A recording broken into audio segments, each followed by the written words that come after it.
2006 Subaru Outback. Vamos a diagnosticar este ruidito que trae.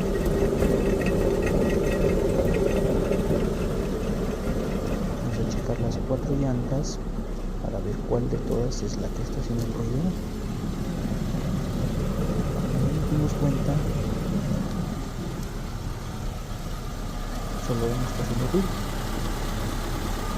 Así que vamos a diagnosticar y vemos en la segunda parte.